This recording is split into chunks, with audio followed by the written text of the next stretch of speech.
Hello and welcome to the stream. I'm joined today by So my the good main friend. reason I called you here Mm-hmm. is just because I missed you and wanted to talk to you some more. Mm. Yeah. In terms of like discussion topics, I have to update um, Pokemon Scarlet. Pokemon, Pokemon Scarlet and Violet, That's what you wanted to discuss? dude. No. I Although was saying I could I say a have thing or been two thinking a about lot it. about. I have been thinking a lot about Scarlet and Violet recently. Specifically Really. because every now and then my wife messages me like while I'm at work or something. She's like, you know what? I hate Scarlet and Violet. Okay, so I was actually thinking about it as well. RuneScape, I think getting back into RuneScape has been really good for me kind of identifying what I enjoy as a gamer. And Uh one huh. of the things about RuneScape is a lot of the late game content is very fun, like the stuff that's skill and challenging and stuff. Getting there, you have to grind, Mm-hmm. and there are some ways. Yo, what's up, Ruklu? Long time no see. Glue in the chat. But there are some ways that like you grind, and it's like intensive, where you have to like look at the screen and like do stuff.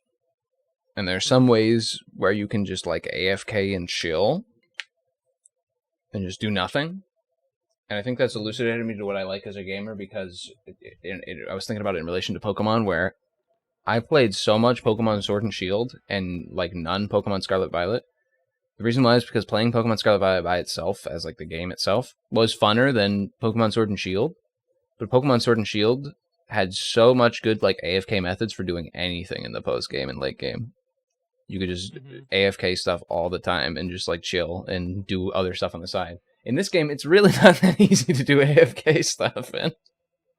Yeah, no. You have It's to pay attention either to way everything. to AFK, like you open up the thing and then you wait 30 Yeah, and minutes then for you it to literally load. just sit there and do nothing, or you and And then there aren't any good loop, and there aren't a lot of good loop spots either. So you would have to actually just run through the streets, which is kind of a yeah. pain.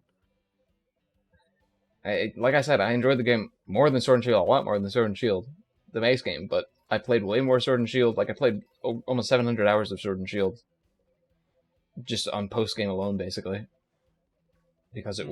it was fun to just sit there and do it on the side while I watched something or did something else, because it Yeah, was simple. This game, you can't fucking do that. You could just sit for 30 minutes and then come back, or like you have to be paying attention to what's happening on the screen. yeah. Like Sword and Shield as like lackluster as its overall like plot and like kind of playthrough is. Sword and Shield is a game that feels great to play. Like the menus all feel good, they look good. Um, actually hatching eggs, Yeah, like hatching getting eggs all your is Pokemon a ready. million times better than this game. Hatching eggs in this game is so fucking clunky. God, I know it it actually sucks. pisses me off. I was worried about it too because on in the pre-release circuit, trying to see if Cory is reading his chat. Oh. Well, oh, congratulations, Ramblin' Ruklu. Congratulations on owning a Switch and buying Scarlet. As we're We're shit gonna be talking able to Scarlet. play some games. True. I'm gonna be able to. We're gonna be able to have real 6v6. Ready to go. But I lost my train of thought there real quick. So you were pre-release circuit. On the pre-release circuit for Scarlet and Violet, there were leaks coming out, of course, and I didn't look at Pokemon leaks this time, which I'm happy that I did because I liked a lot of the Pokemon and I was surprised by them. But I did look at like Mm-hmm. gameplay based leaks and like what gameplay based leaks were, and a big gameplay based leak came out early that said eggs are a lot different in this game, and you can only hatch them at like picnics, and there's like no animation for it, and you can't run around and hatch them in the picnic. You have to leave, and I was like, surely there's a daycare. Like, surely there's a different way. You don't just have to do that method, like, because that sounds like ass. Lo and behold, that's it. What did you know? It is. And I was like, if that happens, I'm gonna be really disappointed. I'm not gonna egg hunt this game. And lo and behold, it happened, and I was really disappointed. And I haven't egg hunted this game because it's just not Yeah, fun. breeding is miserable. Every time I have to breed a Pokemon, it sucks. Yeah, egg hunting is just not fun in this game. You know what else sucks though is that egg hunting, like breeding for Pokemon, also sucks in like a gameplay perspective, Mhm. because Terra shards are like terastallizing. Having the right Terra is so expensive Yeah, that it's a little ridiculous. it is legitimately more convenient to hunt for a rare spawn Lucario until you get one with the steel Terra type, and then fix everything else in post, like its nature, IVs, like everything, fix it in post, than it is to breed for a Yeah, Lucario, because it's always going to be fighting, because Riolu is only fighting type. like Ruglu said, 2 steps forward, 2 steps back with every game. It's true. It's unfortunately true. I didn't. I when we got the game on release too, I first started the breeding thing and I was like, oh, this isn't that bad. Like, oh, this isn't that bad, and it's because I thought you could hatch inside the picnic. If you could hatch inside the picnic, I would be fine with it because I could just run around in a circle in the picnic. Mm-hmm. But you There's can't. I can kind of see it, because like there's a certain cadence that I got into sometimes with breeding, where I would turn on the picnic, have my edge ready to go. I would get up for like 5-10 minutes and do, like, I'd sweep a room or do a little bit of mopping, like do some cleaning around the house. Come back, hatch my edge, set up a new set, and then do something for like 10-15 minutes, and that was like that was a Gameplay. existable cadence. That was functional for me. I, But like, the thing fucked up about breeding is they somehow made it both AFK and also you have to pay attention to your screen because it's like you literally just leave for 15 to 30 minutes to get your eggs, and then when you come back, you have to pay attention to hatch them. So it's like you can't do something that's fully AFK as an activity, and you can't do something that's like fully active as an activity either. That's what fucking sucks about it because you have to pay attention when you're hatching eggs, so you don't run into random shit all the time.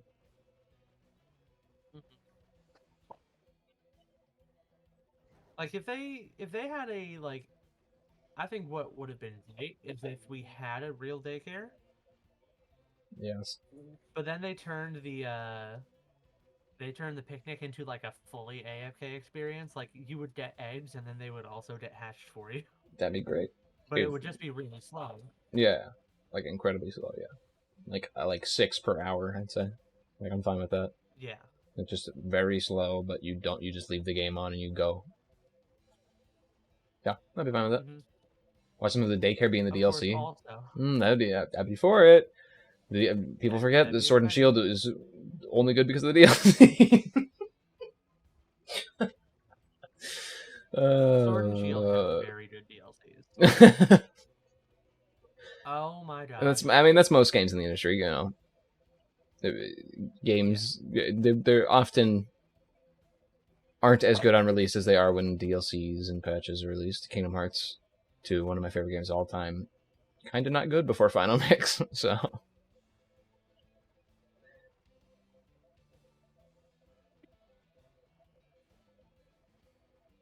And one thing to know, huh?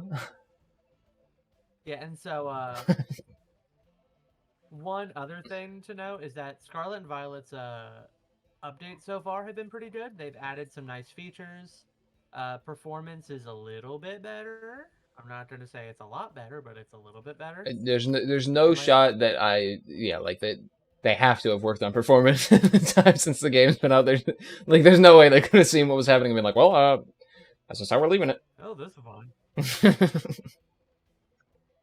Like there's no way you can look at that and be like, oh, it's acceptable. One of the worst things was that for the first what was it? Because the game came out in October.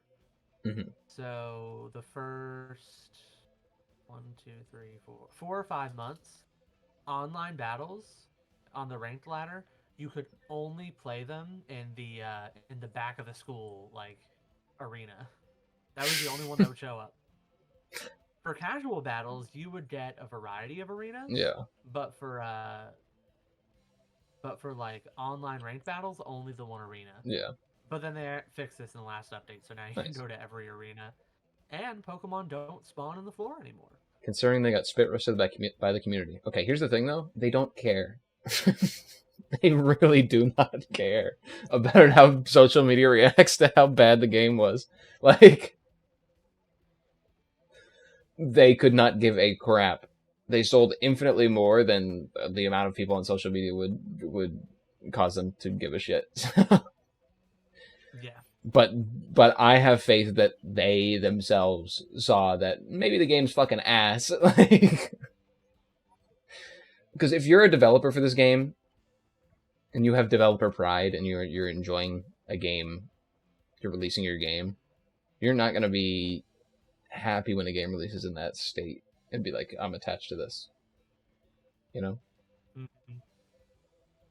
So you're gonna want to buff it up a bit. But no, I genuinely think that people on social media are like, well, you know, make up a stink on social media and they'll change it. Some game companies might care, especially game companies that are like very intrinsically tied with social media. Pokemon could not give a fucking shit. Pokemon exists at the crossword uh, crossword cross at the crossroads of like 7 different companies. Because you've yeah, got Nintendo, you've got Nintendo of America, you've got Pokemon Company International, which exists in both Japan and America and internationally. Um, then you have Game Freak. Then you have several other related companies working on stuff like the anime and all that. So it's like, what company are you gonna yell at? Because you can't just yell at one of them. yeah.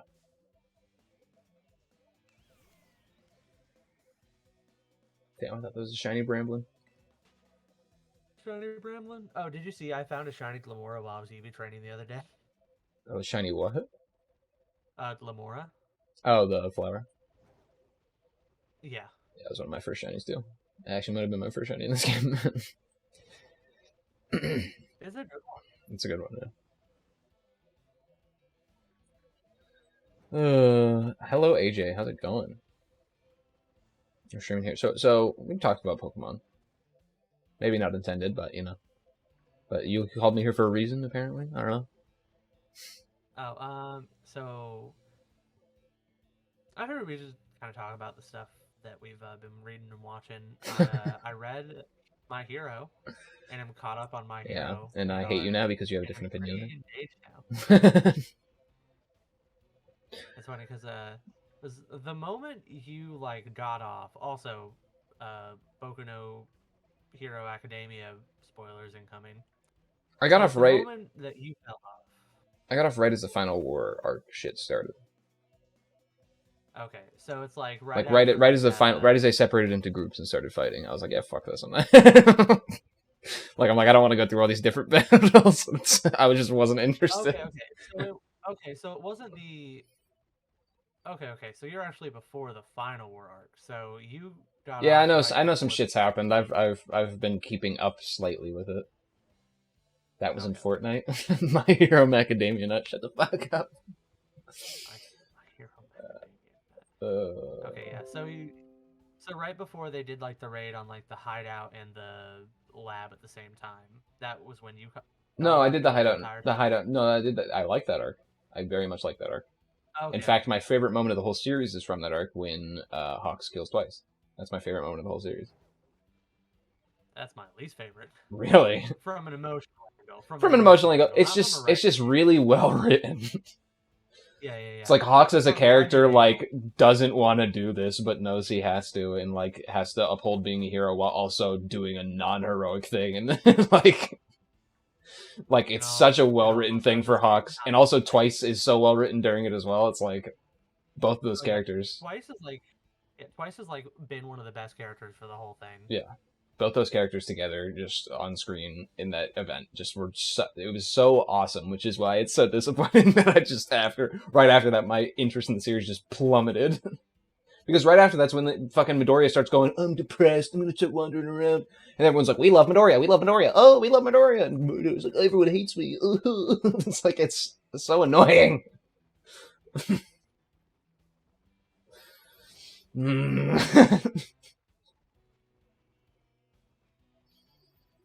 So do you remember?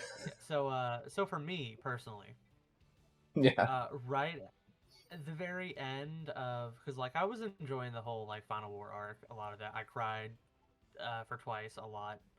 Twice, yeah, no, I mean that, yeah, Hawks versus Twice is it's my favorite moment of the Hmm. series. And it was also like the very end of that had me so excited because for one, uh, Deku and everybody versus Shigaraki with Roid Shigaraki, Yeah, roided up to the max. That was great, and it was kind of finally yeah, a moment where Deku was functional. it was really good. Yeah, really did. And then like at the very end of it, when it's like Deku's like trying to get him but can't, he closes his eyes, and it's like in that last moment, he's like, I think he wanted to be saved. Yeah, and it's great. And I was like, fine. It's like for Yeah, me, that Deku's was the like main it's like character of finally, Macadamia Nut AJ. yeah, it's like finally we have like it feels like the show is finally working to a thesis statement Yeah, and it makes in a way that sense. it really hasn't It before. makes sense with the series, like from even like the beginning with Stain and stuff. How it's like society has an underbelly that's being ignored, and Hmm.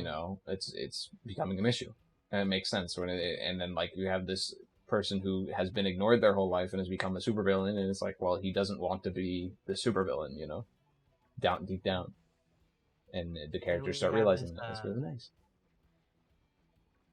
and there's a lot of like interplay in the arc about it because you have like because when you combine that moment in particular, because just by itself it'd just be one thing, but when you combine that with the Hawks and Twice debacle, Hmm. the whole Yeah, and how Todoroki Hawks is like, I mess. can't say, like, there's no way I can save him. I have to kill him and stuff, and it's like you kind of agree with, like, you don't disagree with him, but you're like, I hate where this is going. Mhm. Like so you have that, and then you also have the Toda and Ochako interactions, Hmm. Which I think which have is also really good. which I think have had the opportunity to be really good, but in my opinion have been the way they kind of were spliced in, at least up until the point that I stopped reading, kind of felt forced to me. But I Mhm. understand where the writing wanted to go with those characters, so I'm not like knocking it because especially because I stopped reading, so I don't know, maybe it went better or something, but who knows? Because it was like a fine it was like a fine moment, but it's like kind of have to see if it goes anywhere further with it. Yeah, and But it's like not. it's like but like with those like four pillars, it's like the show slash manga finally has a thesis statement to work towards, Mhm. and that had me really excited going into the last arc. Yeah. And So you really like the also part for the record, where Deku is an emo little oh, baby boy. Everybody is like, so we I love Deku, we actually love Deku. I don't know. Maybe it's because Okay, maybe I it's would have been because fine. I would have been fine with. I thought it was a bit like it kind of made me cringe a bit, but I was fine with his high school friends like wanting him back and being like, you're our friend and stuff. Like I was fine with that. It was felt kind of cheesy to me, but I was like, whatever. He's having this character arc. What I wasn't fine with was all of the like rank one heroes and like top heroes like Endeavor and stuff being like, actually Deko's the key to everything. Deko's the hero. Deko's. I'm like, okay, shut the fuck up. Like this, it literally changed in like a matter of a day. They were like, oh, Deko's. We gotta be there for okay. Deku. So I guess I'm actually like a little bit behind where you dropped off then, because the way I'm doing it is I'm watching the anime as it comes out. Well, the we're watching the dub, but we're kind of watching the anime as it Oh, the comes bad. out, and then I'm reading up to catch up to where I'm at in the Oh, anime. did I accidentally spoil you then? I thought you were fully caught up. No, no. So not I'm not fully caught up with the Oh, manga. okay, my bad then. You're actually a little ahead of where I thought you were. You're not in the Deku emo phase yet. We're at the part we just watched the Deku versus Class 1A fight. Oh yeah, that's a good arc too. Yeah. So yeah, Deku So emo phase is where I start disliking the series. You'll know when you get there. Is all I okay. can say. Okay. It's very obvious. Because I'll say, so far I haven't really felt any Deku emo phase. Because like obviously he was emo in the fight, Yeah, and I was about to spoil but some like more shit for you if you didn't stop me. I didn't realize I was about to start going off on like them introducing some stuff, and I was being like, I was about to be like, this shit sucks, but I didn't realize you weren't fully caught up. I was like, let's okay, go okay, rant okay. time. Well, good thing, good thing that I like made sure to establish right Yeah, away. I was like, I I was thought about to go I off. thought thought you jumped off like right No, before no. the I final jumped off war. right before the final, like the literally final war, which I'm pretty sure is still happening and is about to wrap up. I think. Okay. Yeah, I got through all the Deku emo stuff, so I'll see. I want to see how you feel about it. Is all I can say before I dropped off. Okay. Okay. Well then, we'll get there eventually, I guess. I'm sorry for spoiling it for you. Genuinely, I do feel bad. That's all right, because I mean, he was already being emo a little bit, so the fact that it gets more emo from here It's not that it is doesn't make sense. I'll say that it's not that it doesn't make sense, and it's not that there aren't like cool interactions and characters and stuff introduced in it, but it's just like the way the characters that are already established react to it. It just rubs me the really wrong way.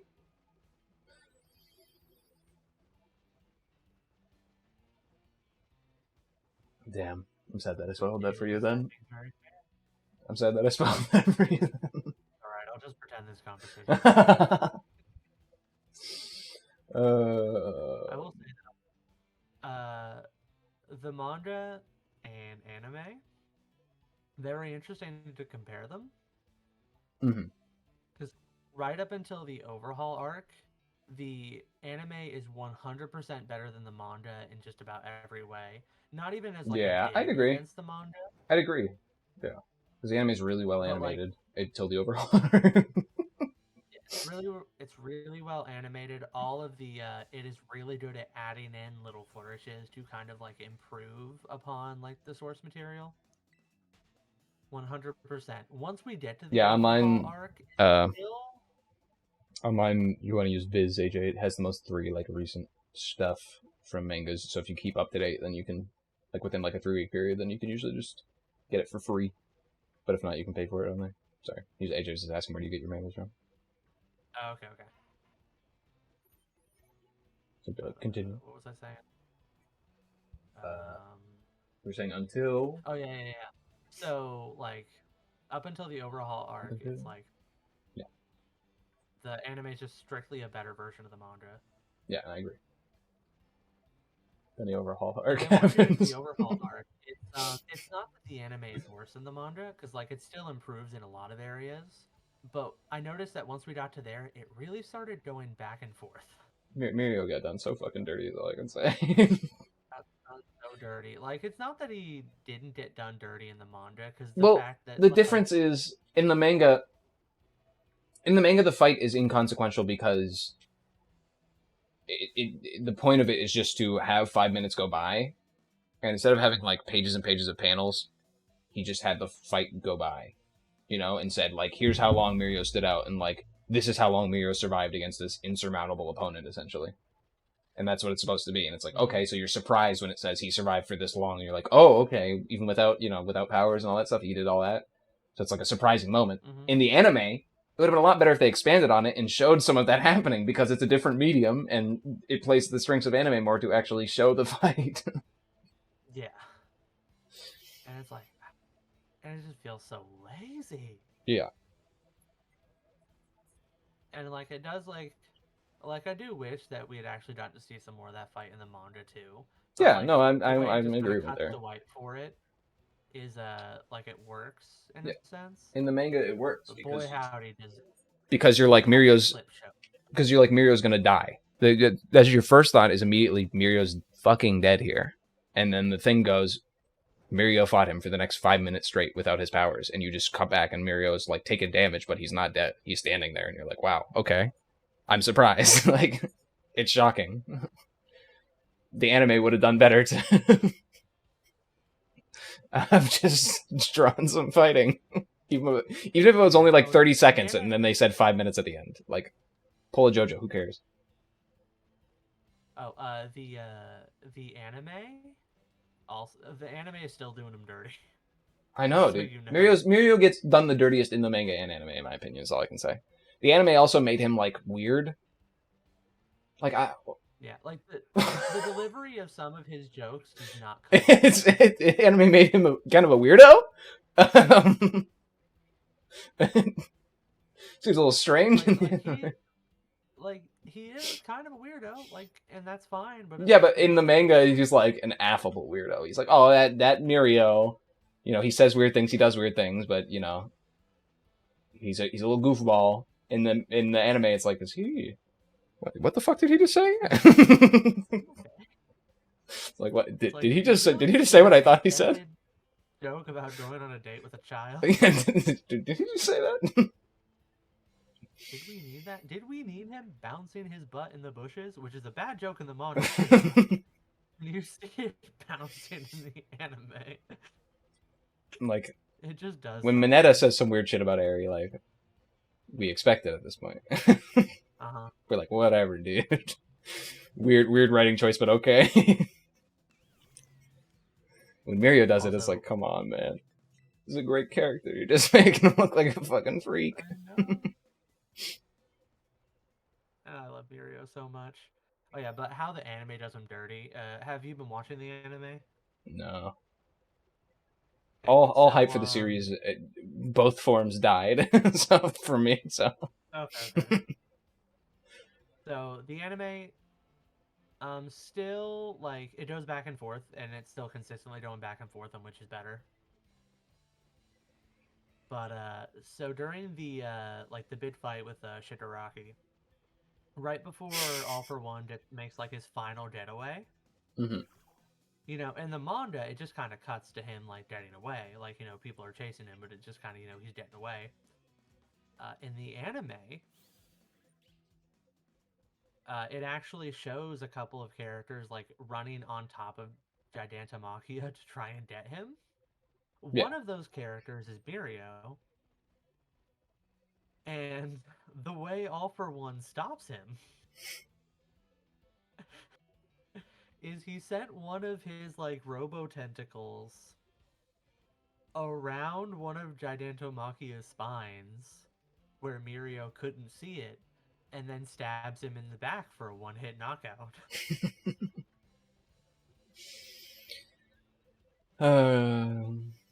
Because that's how that would work. I mean, technically, he doesn't have power still, so. Oh no, he does his powers back. Does he get his powers back at that point? Okay.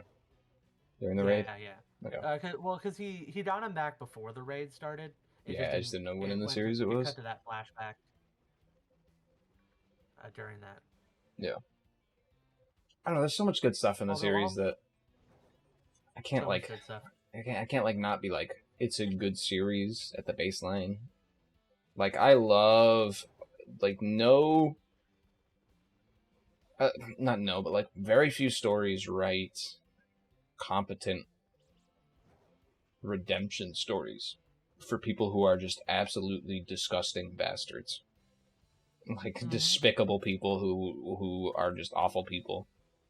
And that's what I liked a lot And about Endeavor's story was he's an awful, miserable person who finally realized he did something wrong, did a lot of things wrong in his life, and is trying to atone for them. And it's mm, really well written. And guess what? The fan base fucking hated it. oh, the Part of the that reason why I fan don't base is so part of the reason why I don't hilarious. engage with the fan base at all because they're like he shouldn't be redeemed. He abuses children, and it's like yeah, he fucking abuses children, but that also is stuff that's in the past, and like he now realized what he's done, and he's now like living with what he did, and he's now like trying to not even seek forgiveness, but just like trying to be a better person. It's like that's And the best part is that like none of them forgive him. no, but that's the point of character growth is that you even if you did something awful. The best time to not do something awful was when you did it. The second best time is to not do it is now. And he realized now in the now he's like I've done awful miserable things to my family. I need to be a better person, and he does make strives to be a better person. And people fucking hate that, and it actually pisses me off that people fucking hate that. I know. I mean, there are still people who hate Bakugo. Nah, people are fucking people. Yeah. He's like the favorite character in the series. I'm pretty sure. Uh, he might be mine. It's really hard to say. There's I'm so pretty many sure good he's been number characters. one for like ages, like favorite character in all the polls. Oh yeah. Maybe it's just there's very loud Yeah, of course. parts of I the mean, fan base. Bakugo's a dick, but He's the kind of dick that reveals himself as a true friend later on, even if it is a little scuffed. I like that little arc between them as well, where it's like Yeah, I think like just Bakugo like being smart enough to figure out the secret, the Deku's secret, and like confronting him about it and stuff. It's really nice. basically everything with Bakugo is just so good. Yeah, he's a really well written character. I mean, there's a lot of characters that are really well written in the series. But, you know. Then the author decided he didn't want to write it anymore. At least that's my headcanon. There's nothing come out that says that, but that's what it fucking feels like. So you're probably just gonna wait until like the Yeah, when it's announced that it's over, I'm gonna fucking just binge read the final arc and be like, yep, here's my opinion. Yeah, so that way you can power through whatever badness there is. Yep. Because if I was reading it on a week by week basis, God, I'd fucking. To be honest, I can't imagine. I can't even imagine reading One Piece week to week. It's not fun. Well, it's because like I'm sure One Piece I'm isn't sure fun right now. back when One Piece was fun to read, it was fun reading weekly. I'll tell you that much. Now, listen, Wano is the worst thing in the series. Egghead is coming in a close second, in my opinion. I feel like Egghead might be better if I wasn't reading it weekly, but like maybe Egghead's kind of bad though. So one of the biggest issues with Wano, and I don't want to talk about One Piece at length today, but just a short little aside.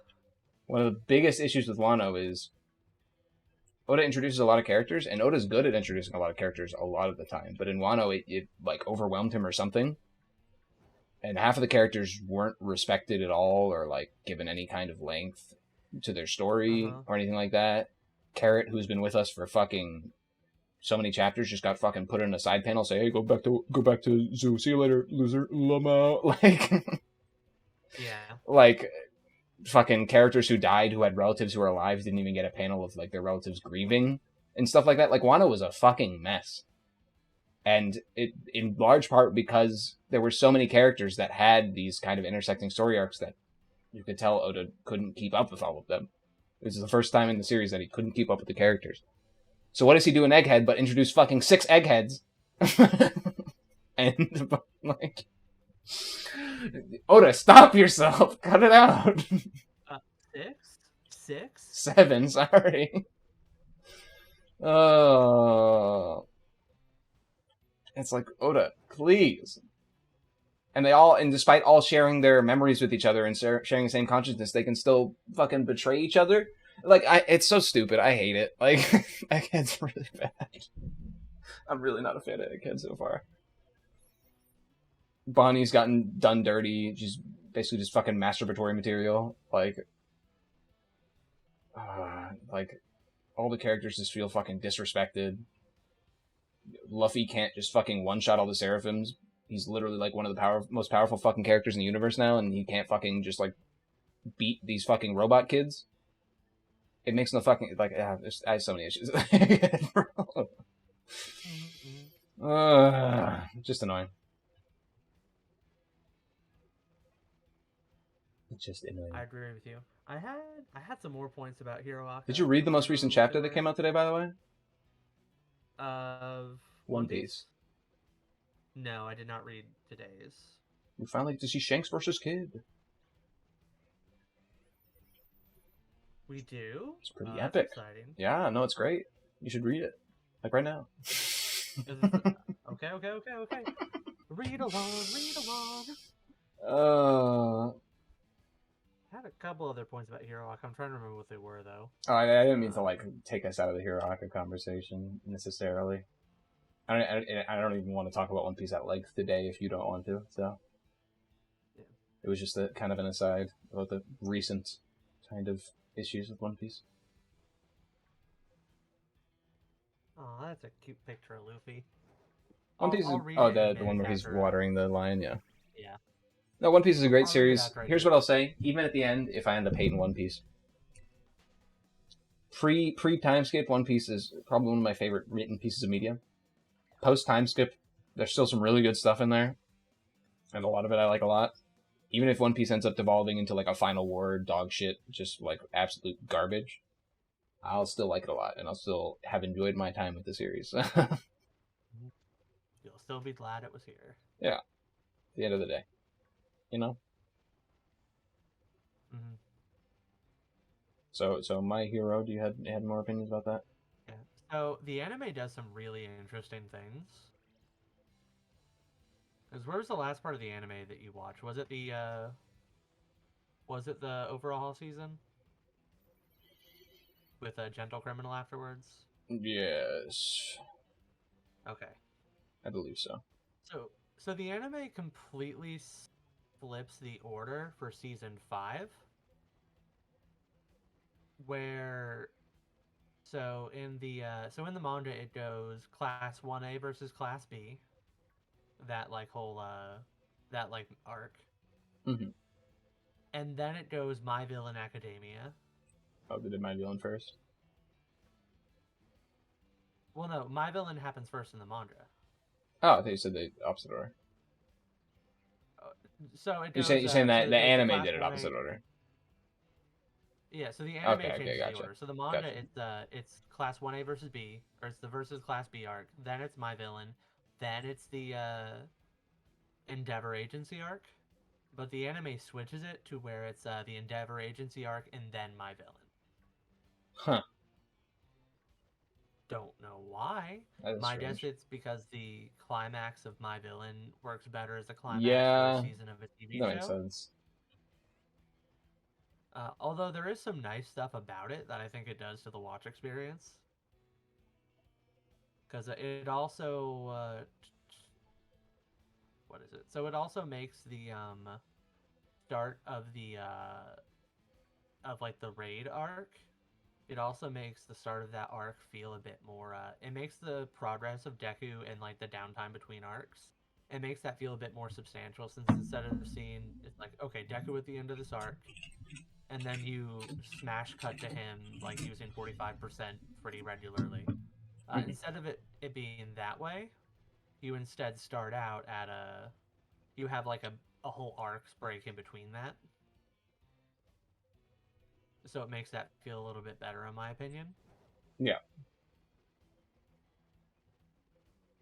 But it also changes a lot more. Like the scene where Redestro kills his like cat secretary, not in the anime. kind of understandable. Yeah. It also cuts out. Although sad because it was a But good scene, but that's all I'll say. it was, yeah. It also cuts out. It also moves around some of the flashbacks because, for Suspect. instance, okay, so it's like at the start of My Villain Academia, you know how they go and like beat up those like bigots and steal their money? The villains do. Yeah. So that doesn't happen at the start of the My Villain arc. It starts out with them like the day after, where they're like chilling out in this place, just kind of wishing they had money. But that part still happens, but it happens as a flashback for Compress right before he has his big sexy Tumblr man moment. Oh, by the way, for the record, absolutely love Compress. He I might be love my most of the favorite. I love villains. him I so think they're much. great. Twice, Compress, Redestro. They're all. I'm a Uh-huh. big fan. I also like the reveal during that arc during the My Villain, because like the whole time they were flirting with the idea of what if there's a mole in like the school, or like the mole in the heroes that like is revealing information to the villains. And the reveal in My Mm-hmm. Villain that there are more than one hero is probably part of like the villains. Like some of the lower ranked heroes and stuff Oh are just yeah. part of them, and like I thought that was really cool.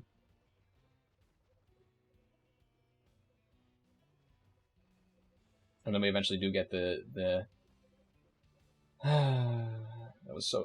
Oh, I remember. Oh my god, I remember it. Memories just came. The memories come flooding back. The fucking. Memories? Have you gotten to the traitor shit yet? No. Okay, I won't. I won't spoil anything yet. Okay. But it was. It was. I enjoyed it. That's all I'll say. Very good. Okay. Um. So the anime moves around a lot of stuff, which is honestly most of it is pretty fine. It's some anywhere between fine to good. Mm-hmm. Yeah, I will say for me, the anime kind of fell off at the start of season 5, where it's like you have the class 1A versus class 1B, because it's not like any of it was particularly bad. It's all pretty good.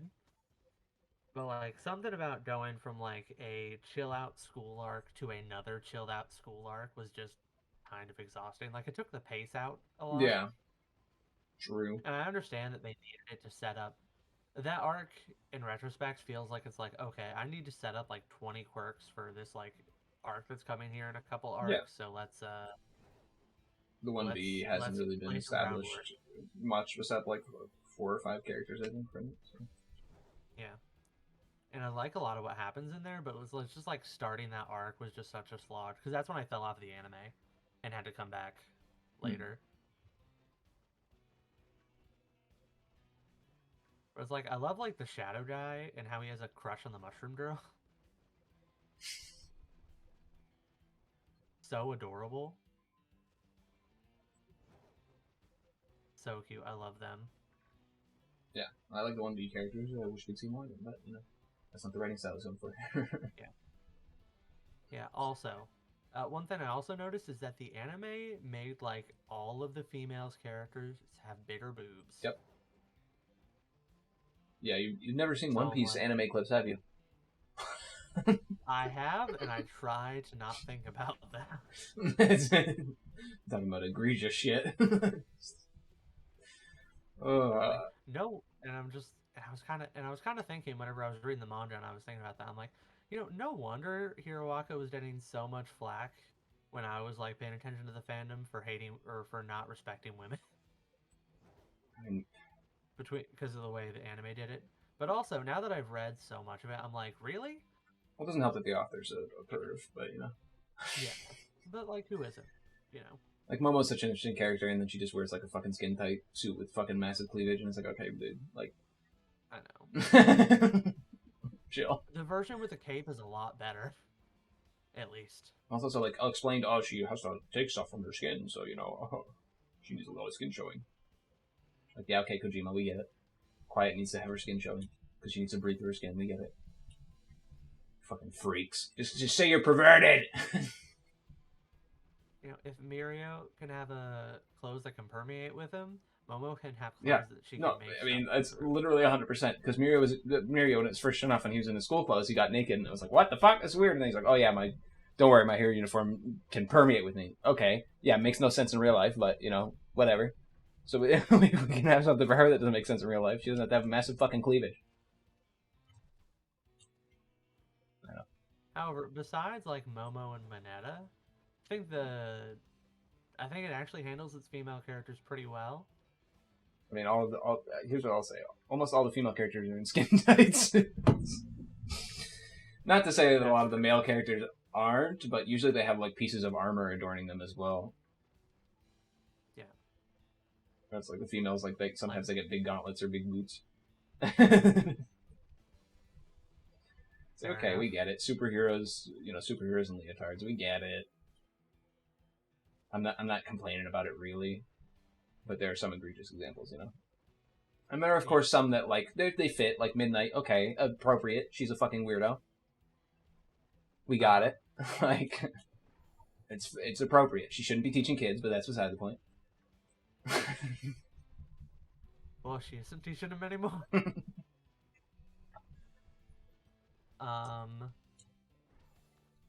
Yeah, but also I think that the reason that part of the reason, in addition to all that, it was getting so much flack like at the time I was like first getting into it, was also because like there's like that period where the show is at its best, debatably, uh, for what that's worth, where there are like basically no female characters getting top billing. Like between the because like Yeah. there's the hero killer arc, and then the Hosu arc where there's like not a whole lot of female stuff going on. Well, not even the Hosu arc, because Momojo's with him, so like scratch that. But it's like the hero killer arc is basically no like strong female characters headlining it, which is fine for like one arc out of 100. Well, it's also But like then like you don't. Not every series has that. Like Hunter x Hunter doesn't have a lot of strong female characters, but when it has them and they're in the scene, it's like they're not written like a damsel in distress. You know, like they're not. yeah. You can tell Togashi knows how to write characters, whether they be male or female, it doesn't matter. Sometimes when Uraraka's on screen, I'm like, she's just here to fucking trip and be like, Deku, I love you, son. Like, so she's supposed to be our main heroine. Yeah. But then other times she's like the best character on screen. Yeah, other times she can be great, and then she'll be in the overhaul arc, just like running on the street and tripping and being like, Deku-san. Like, shut the fuck up. So like the fact that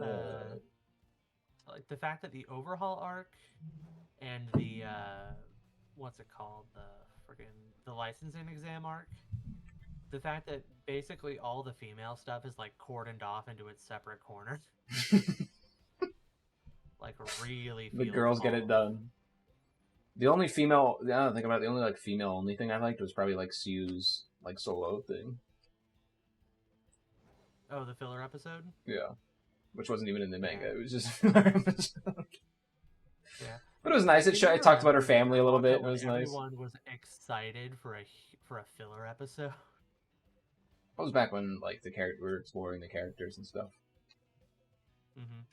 And also Sue the is filler episode in season 5?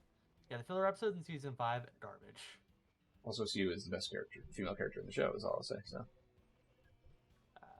you know what? I would hard agree with that. I love her.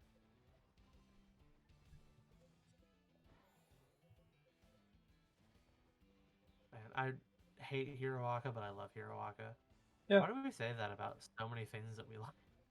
it's because sometimes writers do competent stuff and write competent things and write interesting things, and then for some reason they also write some non-interesting things or some weird things, or they get hyper focused on something and they don't have anybody to rein them in and say, hey, cut that shit out. Yeah. Cough cough, George Lucas. You want to look at a prime example? George Lucas wrote such an interesting world, and then and the reason why the original trilogy is so good is because he wasn't allowed to do whatever he wanted. And in the prequels, he made a really interesting setup for a world that was in like a government, like hostile like governments and like deals being made and stuff, and then just made it the most boring shit of all time. Because he was allowed to do whatever he wanted. Oh yeah. Speaking of a series that was written by the editors, I've read Dragon Ball. Mm-hmm. I read the manga for Dragon Ball and most of Dragon Ball Z. What are you trying to imply? Oh, I mean, you just made me think of it because it's a series where like the editors had such a big hand in that. Yeah. No, I think that's part of the like Dragon Ball Z. You don't go into Dragon Ball Z being like, I want like a world that's cohesive and like characters and like stakes that are real and stuff. You go into Dragon Ball being like, I want epic fights. I want Goku to fuck him up. I want Gohan to fuck. Oh wait, no, people don't like Gohan as much as Goku. Back to Goku. Yeah. That was originally the plan, is they were going to swap it to Gohan being the main character, but then people were like, where's Goku? And I'm like, okay, fine. Although actually, I think it wasn't just where's Goku. I think Toriyama was also like, where's Goku? I'm bored. I'm so bored. Yeah, and it's like the super like the tournaments and stuff like that, where they just bring back like Frieza and shit, and like they're just having people fight. It's like they're not doing it because it's like a cohesive world. They're doing it because they want to see they want a power scale. Dragon Ball Z is the series for people who want a power scale.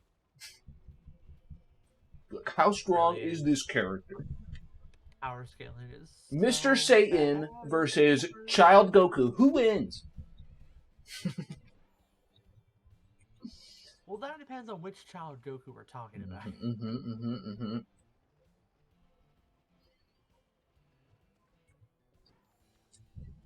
I will say that original Dragon Ball has some really good moments in it. And some really bad ones. It does. It does. Master Roshi is simultaneously one of the best characters in the manga and an actual criminal.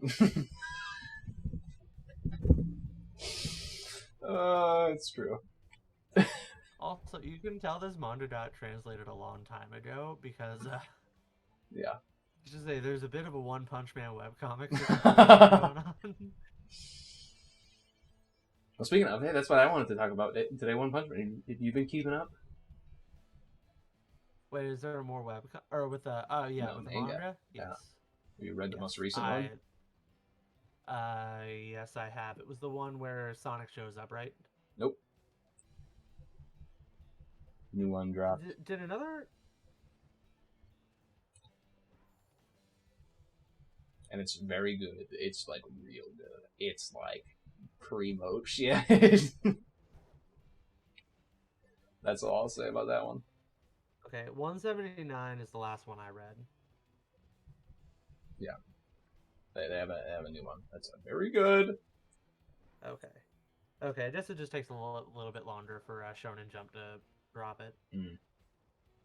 I don't know. I love. Yeah. It might not be officially translated yet. Okay, It's okay. true. That means that these chapters have given us so many good shots of Tatsumaki, which I know we weren't hurting for, but like I'm not gonna complain. Yeah. You should read the most recent. I don't want to say anything. I will. We'll find it out. Listen, I'm just eagerly awaiting when we get flashback in the mod. Yeah, the most recent chapters none of this. Okay, that's sad. It's really good. That's all I can say. You know. All right, I'm excited. It's yeah. All I'm saying is, you remember how it concluded. That's kind of what I wanted to talk about coming today. I'm sad that you didn't say that's not out yet, so you can read it. Sad. Dang. We'll get back into it. Hopefully, it won't be another month before we talk to each other. It's just really good. So that's all I'll say. What else have I been doing? We'll Since save the the last One time we Punch talked? Man talk for next time. Smart. Yeah, we'll save it. What else have I been doing? It's like I read through Dragon Ball. Jiu-Jitsu. Played through Minish Cap for the first time. Nice. Simultaneously really good and incredibly frustrating. Yeah. I haven't played it in a long time, I'm sure. And I never beat it when I played it, so can't give my full opinion. So for Minish Cap, it's like I really like all the dungeons. There's like a really strong mix of like like lateral thinking, and then there's like a lot of action focused ones. There's like a really good mix of different types of dungeons in there, which is nice. And I don't think really any of them are like bad. There's a couple puzzles that suck, but that's just how it goes. Standard fare. But the overworld in Minish Cap is one of the most disappointing things. It's like it's so like exciting in concept, and it's not like poorly put together, but like, good God, just playing through Minish Cap feel cloying with how like linear it is. Believe it. Like all I remember is like constantly drinking and looking for shit. So yeah, all those puzzles are really good though. But like especially early on, like it is like it doesn't even let you wander off to the side and get lost and then have to go back after you hit like a thing that you can't cross. It doesn't even let you do that very much. It just uses a whole lot of like We're going to put a person here, and you cannot walk that way. We're going to put a person here, and you cannot walk this way. It's very frustrating, but overall, still like really good.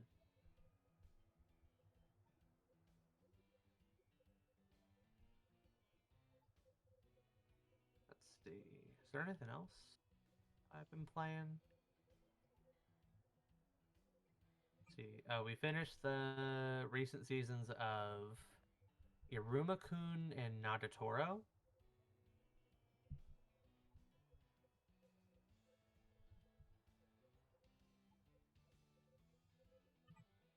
Are you still there?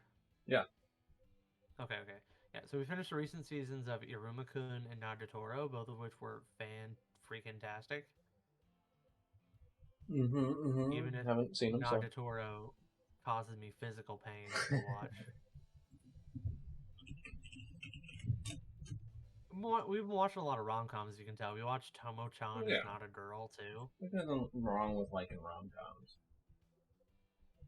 As long as you admit that they're, guilty pleasure. As long as you're not like rom-coms are the pinnacle of the medium. Some of them are. Like, what's it called? There's a few of the older ones that I could say, like, they're very good. What am I thinking of? We were really excited to watch, what was it? Urusei Yatsura, but it's on High Dive, unfortunately, and I haven't got subscriptions.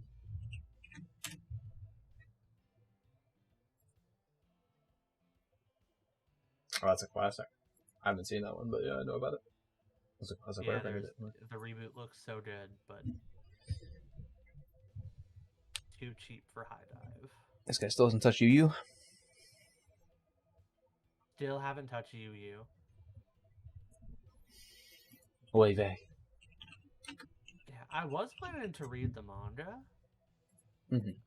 Just because it's a little easier to read a manga by myself, because Alexa doesn't really care. But like if we're watching something, we have the budget time for it. Yeah.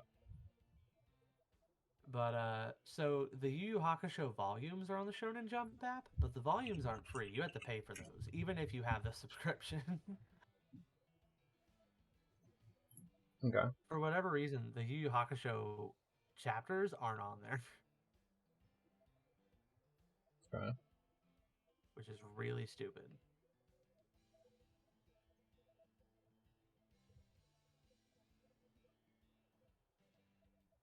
I feel like I'm forgetting something. Okay. I'm going to go ahead and forgetting a series to talk about? Well, if you're forgetting a series to talk about, you're obviously forgetting Hunter x Hunter. What did you forget? Oh, I love Hunter x Hunter. So just so you know. Yeah. Don't mean to hype you up too much. Yesterday, Togashi announced that he finished chapter 401, so. I'm hyped. And back, I think, in October is when he was talking about the manuscript for, like, up to 404 and stuff, so he's been working on the next couple chapters. So, that's exciting. We'll see him soon.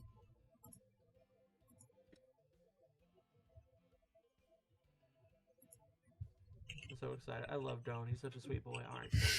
So you won't see him. You won't see him.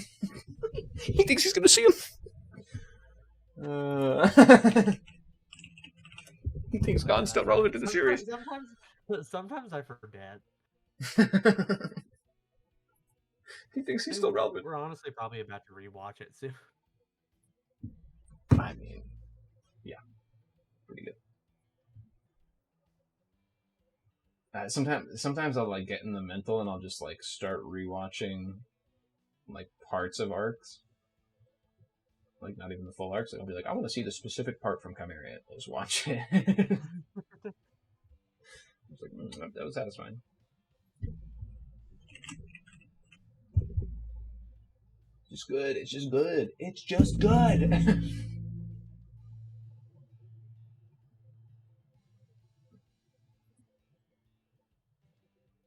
On March 9th was when he announced that he finished 401 that yesterday. Sorry, read it. It was a couple weeks ago, actually. So. Okay. So, just finishing stuff up. And he said the work time at my desk is increasing little by little, is what he said.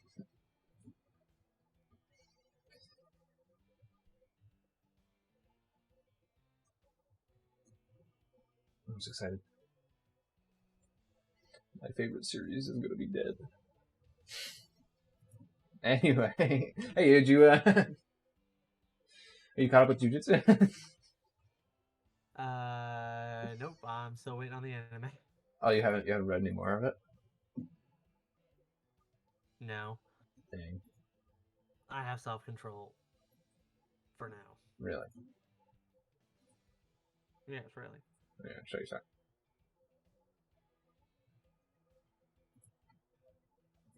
Let's see.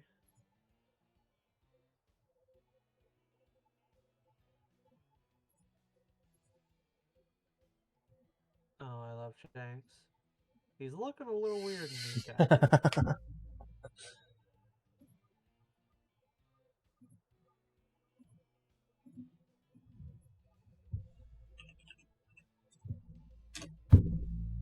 I'm excited to talk about this chapter after you're done reading it, is all I can say. Yeah, I'm reading.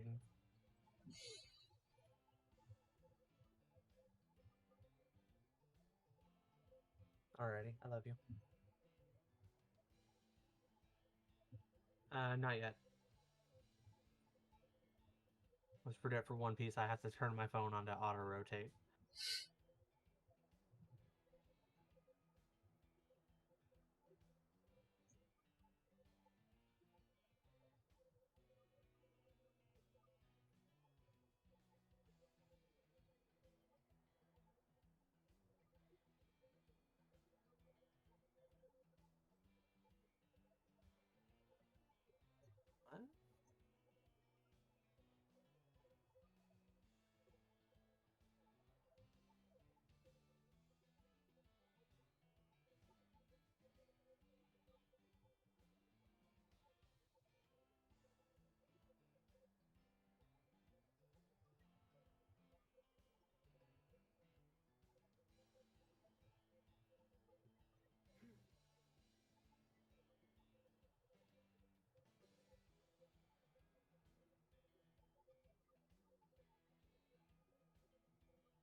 What? $1.15. Okay. What just happened? What just? Okay. I'm not gonna reread the whole chapter. Just about halfway through. Yeah, just not the shit parts. Uh, who gives a shit about fucking Egghead, bro? Is all I can say. Okay, so presumably Shanks is this like uber duper observation hockey? Is that what I'm saying here? Is he like You literally seeing the future and then acting based on it? yes.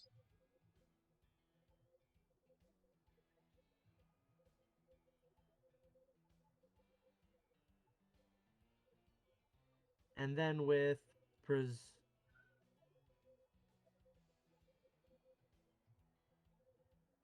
So the move that he uses, by the way, that's Roger's move. divine departure. Yeah.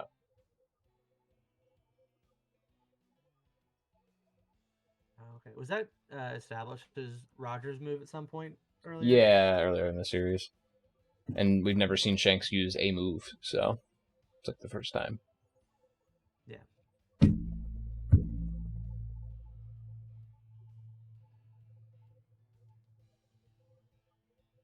We surrender. Here's all a road opponent list. Yeah. So I like some of the chapter. I like some parts of it. I have some issues, as is all too common in modern One Piece. So like, I get it. You're a running recurring series. You have to nerf or buff your characters in certain ways to make the stakes still exist. Mm-hmm. Shanks just fucking one shots Kid and Killer at the same time, and then they destroy their ship, and essentially Kid and Killer must be fucking dead now because who's gonna fucking save them? Like their crew? Like their crew who's all been knocked out by Shanks? Like these two must be sinking to the bottom of the ocean, fucking dying. It just feels kind of disrespectful to Kid in every aspect, which isn't uncommon for Oda since the third act of Wano. He's been kind of really disrespectful to a lot of his characters. Yeah. So that's like not completely unexpected. Kid and Killer both just getting the short end of the stick here, it feels like. Like honestly, the first half of this chapter should have been a different chapter. Yeah. It just feels like. So I don't know if you have you read any like the SBSs or anything that Oda does.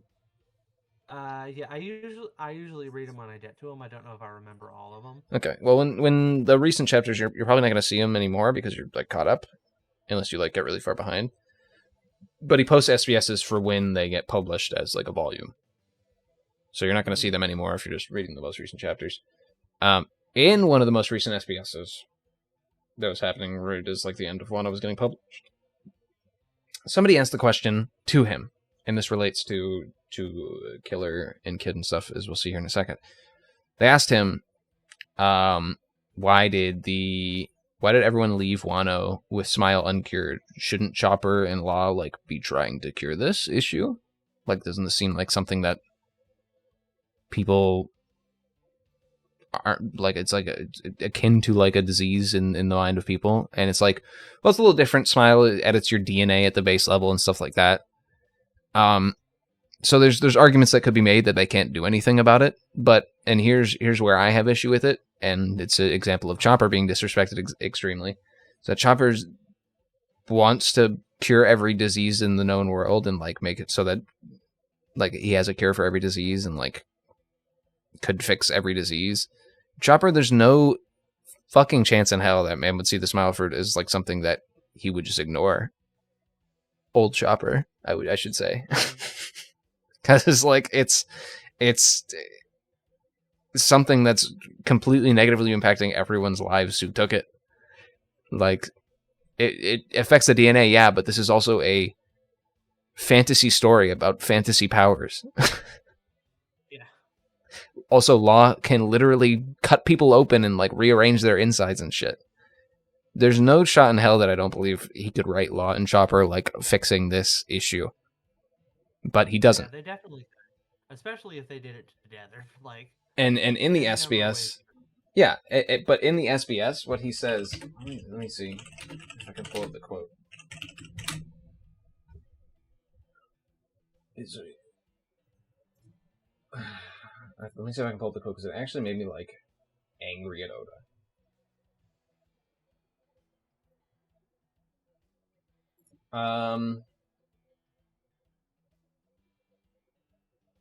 Let's see if I can find it.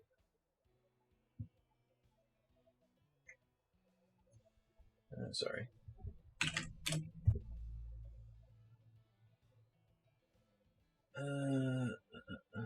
So this SBS also had. I'm going off on a tangent here. This SBS also had Zoro's family tree. You want to fucking take a guess at who was in Zoro's family tree? Who? Ryuma. The fucking guy that he fucking fought the zombie of in fucking Thriller Bark, and who was said to be like a great swordsman from Wano, and had a bunch of stuff about him leading up to Wano, and like his swords that Zoro had one of, and there was like some weird story elements, but it never got visited for some fucking reason. Yeah, he just dropped in an SBS that he's the descendant of him. Yeah, who cares? Huh? Huh? Huh? Huh? Shouldn't this be part of the story? Shouldn't this be something that we focus on? Like, yeah, like not just, oh yeah, here, by the way, he's it's like, huh? Also, he's fucking cousins with the girl that fell down the stairs, his childhood friend. They were cousins. They were both descendants of like great Wano swordsmen or whatever. It's like, bro. But you just revealing this in an SBS? So that's one thing from the SBS. The other thing is the Chopper thing. Okay, yeah. So what did he say about the smelling fruit and Chopper? I didn't actually. Okay, I found it. So here's the question. Good day. I really love One Piece, and I've heard Wano arc is ended because it's so sad that people in Wano ate the failed devil fruit. They keep laughing. Can you make it so Chopper heals them before he departs? It's so sad to see Killer is always laughing too. I hope you well, Oda Sensei. Oda responds. Here's what Oda's response. It says, hello, thank you for this nice message. It's very sad for a kid to keep laughing, even if their parents died, right? But unfortunately, Chopper didn't have the ability to make that kind of drug. In this world, there's something that you can't do anything about it, and this story is just that case. Excuse me? No, excuse me. What the actual fuck? Was this man replaced with a different man? Is this the same show? Movie? The whole point of half of these characters' dreams is doing the impossible. Of achieving the impossible that nobody else could do in the world because they have the drive to achieve their dream. They're never going to let their dreams go until they achieve them. In this world, there's something that you can't do anything about? That's the first half of the sentence, and then the second half is, and this story is one of that case? No, it isn't! This story is not one of that case, Oda! It's literally not! It hasn't been for 1,000+ chapters! That is so upsetting. He could have just said, yeah, Chopper didn't have time. What are you talking about? It's so stupid! But don't worry, it's not over. He keeps going. And this part was what made me actually so fucking angry when I read this. That part wasn't even the part that made me really angry. It's really stupid in retrospect and gets me mad. You want to know what really makes me angry? Here's the second half of Oda answering this question. I'm laughing because Killer keeps laughing, and it made the Kid Crew decided to become a joyful pirate band to laugh with him. It's so nice there's joyful people in a hard situation. I believe in the strength and the people from Wano. I'm trying not to yell right now. That's fucking infuriating. Yeah. Killer had one of the most fucking... one of the most infuriating... he sacrifices himself for his captain for a bad deal, essentially becomes a killer for Orochi, does, horrible things, has to eat the smile fruit and constantly be laughing, something that he hates doing. And it's all about this backstory that he hates doing it, and his crew still sticks by him. And Oda writes, I'm laughing because Killer keeps laughing! Huh?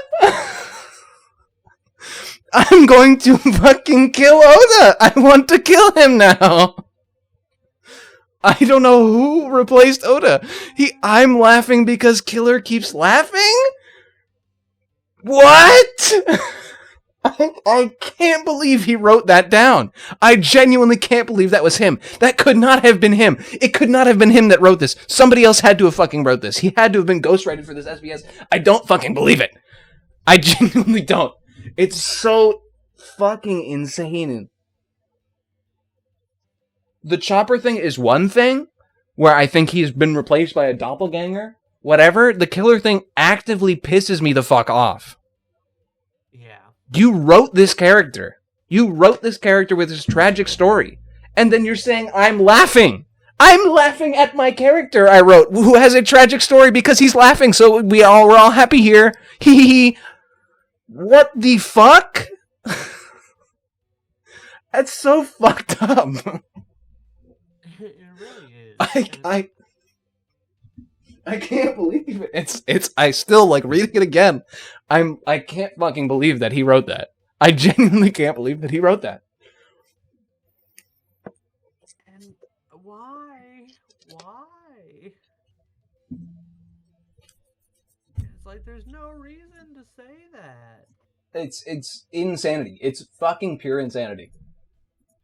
The Chopper thing is annoying, and it's something that you could have easily written in.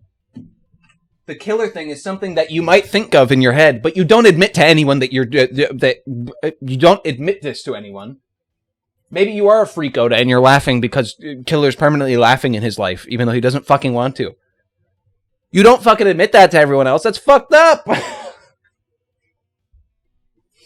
I hate this so much. It compounds with everything that's been happening in Wano. It's so like. You know, I was thinking about One Piece the other day, and like I was going back and watching some of the videos like that I'd watched about One Piece before I'd actually watched it, like about how good it was. And there was a part in one of them that talked about how good Oda was at like just filling panels with information, just tons of supplemental like storytelling and whatnot from like the backgrounds and the characters and a whole bunch of little interactions. Mm-hmm. And I was looking at some of those panels and I was thinking about how Oda has put so much onto his plate, like in Wano specifically, Mm-hmm. that like the only way for the story to work at all is if he is like going at that 100% panel density Yeah, for every single it's panel. so bad in Wano. It's so bad. Every page has like 50 fucking panels. It's so bad. And even if he was like consistently at that 100% effectiveness, which he isn't, not in Wano anyway. And I was thinking mostly about Egghead specifically, though, is that like even if every single panel is at that 100% just as bad. effectiveness, you should not have to have every panel that depth just to get across your basic point. Mm-hmm. No, and he was good. He was very good at getting points across in panels, but he also was really good at making these large panel spreads that didn't have to say anything. You know?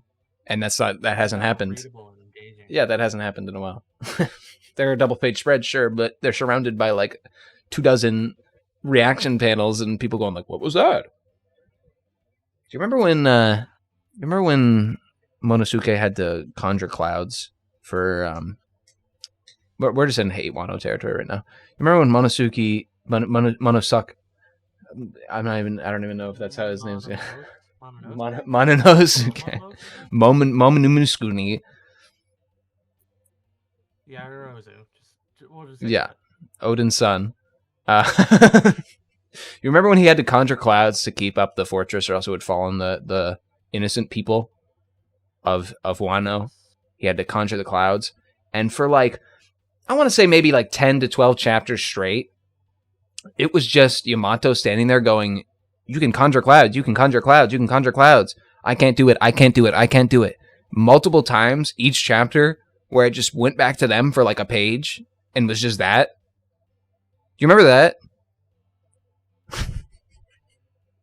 I don't remember it happening that often. I faintly remember the clouds. For like 10 chapters straight, it was like her being like, "You can do it." And he's like, "I can't do it, I can't do it." Like while fights were happening, it was just like, "Oh, let's pan back to them and see what's happening." It was just the same shit. Do you want to remember how that one was resolved? After 10 or a dozen chapters? Yeah, there was like one panel on the side that was like, "Oh, I conjure clouds, he." That's right. That's why I don't remember it. It's so dumb! This Wano is so fucking stupid. Do you remember when Kinemon got fucking sliced in half by fucking Kaido? He got literally sliced in half by Kaido, and then he was like, "Oh, Law must have not put me back together correctly."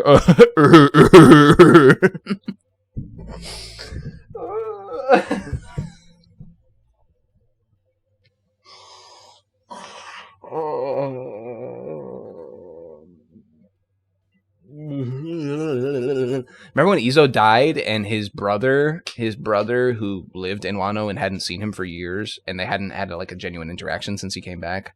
Izo dies, and there's no panel of his brother reacting to that at all, his death or his funeral or anything like that.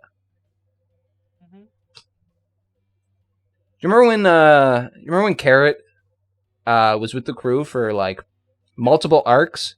She was following the will of Pedro, an older like man with bitter feelings. She was following the will of Pedro because Pedro died, and he died for something, for a reason, because he believed in something, and she was going to follow the will of him, which is like what the whole series is about, following the will of like people and like taking on their will and making it your own. That's like one of the biggest themes of the series. Remember when she had that, and then at the end, the 2 leaders of Zoe were like, "Yeah, you're the leader of Zoe now. Go back. You're not fit for this role at all. You never had any kind of managerial position, duties, or anything like that. You're strictly like a fighter, and you're carrying the will of someone who committed suicide to try to continue that will. But yeah, you're the perfect for the leader of our continent or our country. Remember that? And it was one panel, and then they just left it, and we haven't seen her since. Who? But don't worry, she'll be back in the final war arc when Zoe comes back. Fucking big giant elephant man is gonna come back, and he's gonna be like, "Joy Boy, I've come to help you fight. The champions, the minks of Zoe, have come to help you fight in the final war against Blackbeard and his evil crew and the world government."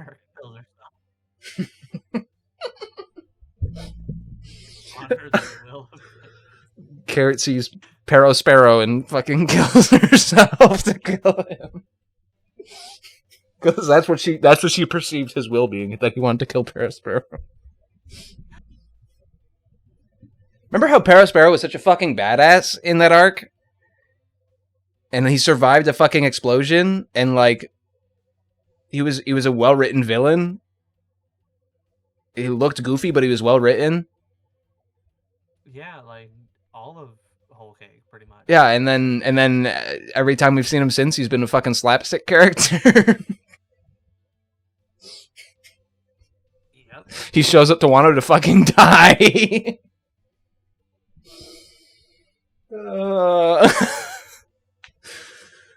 Remember Who's Who literally revealing the plot twist that we were about to get a chapter before it happened in one of the most disappointing like spoiler reveals ever of all time?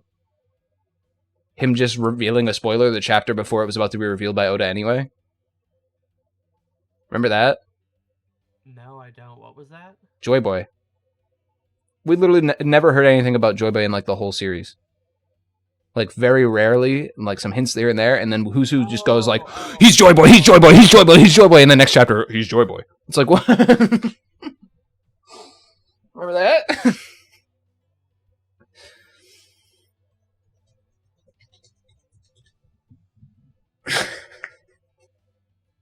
Yeah, I remember that. Wano Act 3 was so fucking dog shit. So awful. Remember? I want off of this ride. Hey, you remember in Alabasta when Chopper thinks that Luffy's died for a second, and because the whatever they're called, Crocodile's crew, the secret crew or whatever that's trying to take over Alabasta, is they told him that Luffy's dead now, and Chopper thinks for a second Luffy's dead because he believes them, because Chopper believes everything, and he starts crying, and then Usopp turns aside and tells him it doesn't matter if Luffy's dead, we have to believe, like even if you think that, we have to believe that he isn't, and we have to push on and be strong men, because that's what strong men do, real men of the sea, whatever. And whether or not Usopp was lying there, it doesn't matter, because the point was it was a character growth moment for Chopper, so that he would believe that even if somebody said Luffy dies, he wouldn't give up the fight. You remember that? Mm-hmm. You remember Kaido coming down from the rooftop and saying Straw Hat Luffy is dead, and Chopper crying and being like, "I can't believe Luffy's dead."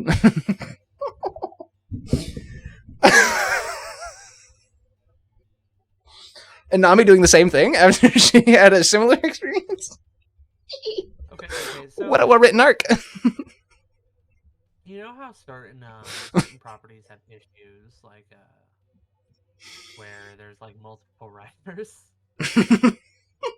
You know how like Avengers Endgame, you watch that and it's like, wow, I can't believe Hulk just got absolutely murked by like a couple of weak punches. Like there's no impact, and it's like, wow, it's almost like these writers didn't know how to write this one character out of like the 200 they're trying to write. Mm-hmm.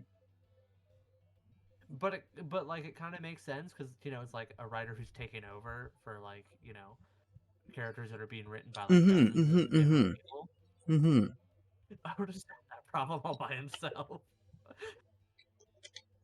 Well, you know how the end of that arc was rushed as well, like Wano? You know that? Uh-huh. How it was literally rushed, and the reason why, do you know why? Was that way he could have one panel to tie in with Red, right? Yep. So Shanks can come in and be like, "I am here. and be a tie-in with Red. And that was why the ending of Wano was rushed, so they could tie it in. It's fucking annoying. Oda, you're writing a series. It's 1,000 chapters plus long. Who gives a fuck about the movie that's releasing that people who are fans are going to fucking watch anyway?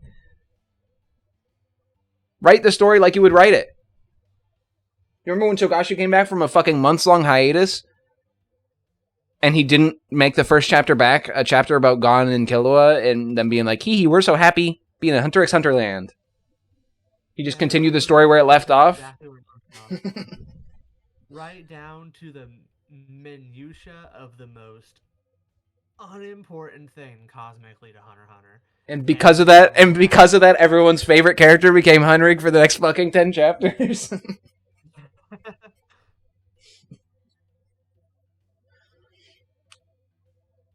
All I'm saying is, you don't have to fucking... You're writing a series that's going to be read for decades. It has a reputation. People are going to read it. Don't fucking ruin the series by advertising some fucking movie. Yeah. It's so annoying. And it's not even canon, is it? It's like canon adjacent. No, it's not canon at all. She doesn't exist. Uda doesn't exist. I also wouldn't want her to exist because she's a dog shit character. She fucking blows. Oh. Man, what a freaking trip.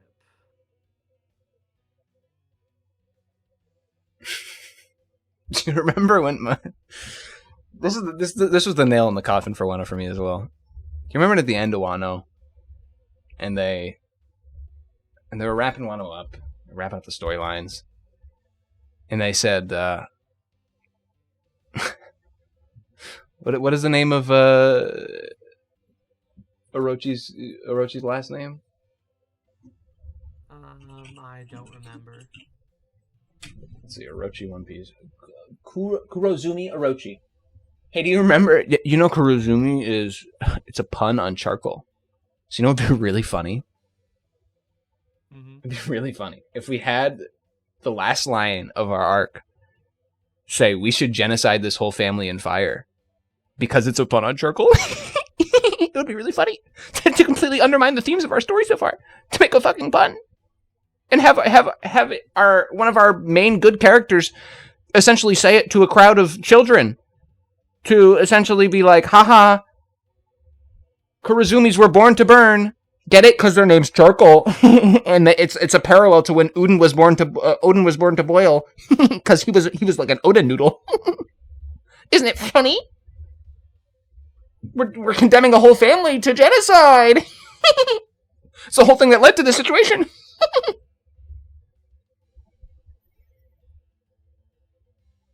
Hey, do you know in the SBS it also revealed Tama? You know Tama, the one that had the dumpling powers that enslaved people? Which I haven't even mentioned. Fucking literally enslaved people to her will. In the SBS, he revealed that, one, because they have to fix this issue with enslaving people, it only lasts for like 2 months. No big deal.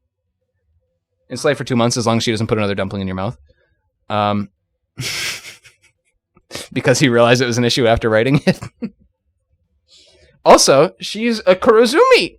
She's part of the same bloodline as them. What's gonna happen with her? They're gonna fucking burn her. Oh, that was revealed in the SBS, by the way. We don't need that in our actual story. Elements that would tie into the story. Maybe she could come in at the end and be like, "Hey, maybe we shouldn't hate families based on who they were born into, or something," because that led to this whole situation. And she could be like part of the. The future not being a cycle of hate or something like that. And that's like the whole point of the series so far has been one of the whole points is not perpetuating the cycle of hate, especially in the Wano arc. But, apparently at the end, we're supposed to fucking condemn this whole family to burning because 2 of them did a bad thing. And the whole reason why they did a bad thing? Oh, because our country hunted down their family before because we hated them. Starting to feel like this doesn't make any fucking sense.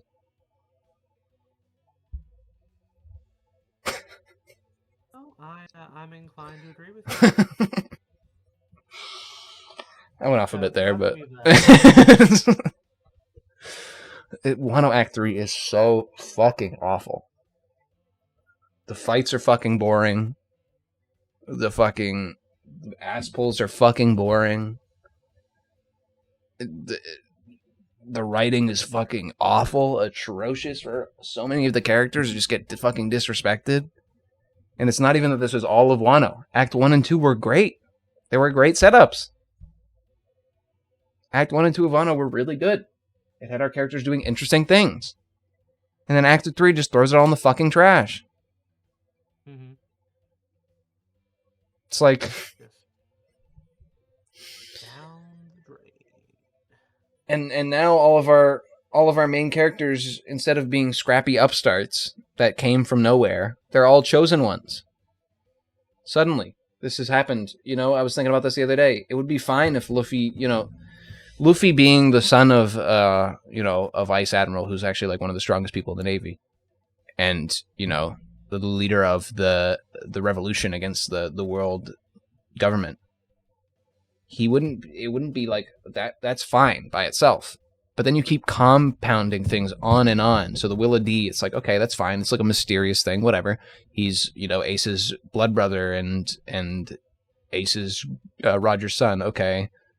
Like you're compounding it on and on and on. And, his rubber fruit is actually a god fruit that some guy 400 years ago had, who is like a god and can do Looney Tunes shit with whatever he wants. It's not even rubber anymore. Oh yeah, Zoro, he's also a descendant of the great swordsman. He's not like a random upstart that just wanted to learn swords. Remember, that was an SBS. Yeah, we only learned about it in the SBS. Yeah. So, it's not really that important, Who cares about that? Oh, you know how Sanji got that raid suit so that he could, it was like an upgrade for him to be better in fights? But then for some reason the raid suit's like corrupting him for some reason, corrupting his DNA for like literally no reason. Which, it's not that it made for an uninteresting storyline, but it was essentially why did the raid suit exist? There was no point. Yeah, because also they literally basically undo that, where it's like, no, it's not actually changing him at all. Yeah, there was no point. He didn't pick a woman. There's no fucking point. Because he's also the descendant of a super genius who altered his blood to be super awesome, even though Sanji was supposed to be the one that didn't work, and he didn't get super awesome blood, and he's supposed to just be a normal upstart. Despite all that, but instead, now that he put on the raid suit, I activated his special genes that make him super special without having the raid suit on, so he's fine. So stupid. It's genuinely dumb. Hey, you remember that part where Usopp and Nami were cornered by opponents that were stronger than them, and Usopp, the guy who throughout the whole series has reminded characters to believe in Luffy, and the one time he's betrayed Luffy's faith, he's felt such regret from it that he sobbing and stuff. You remember that part where he said, "Hey, just lie to them and tell them that Luffy's fucking blows cock. Luffy sucks, bro. Just lie to them and tell them that he's not gonna be great or anything. Who cares?" Usopp, who is supposed to have pride in his captain above all else. It's one of his defining character traits. He just tells Nabi to fucking lie to them. Because he lies, get it? He lies. Except there's been established that there's things that he doesn't lie about. There are things important to him.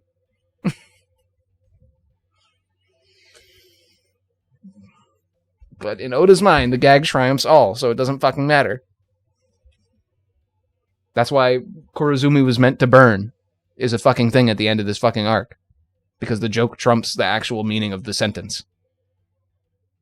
Charcoal is meant to burn trumps the actual meaning of we're gonna fucking burn their whole family and hunt them down.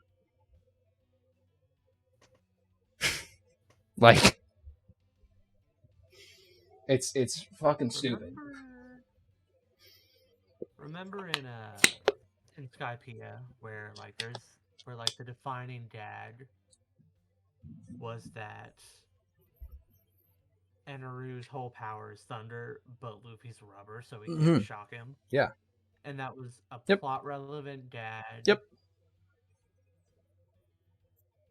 And then Enru Oh, had to show his smarts by Enru had to show his smarts by fighting around it and like trying to triumph him with intelligence instead of just using his power, which is a really cool character mode for a villain that we never get to see again. But you know, What do you mean? No, he's gonna show up in Wano.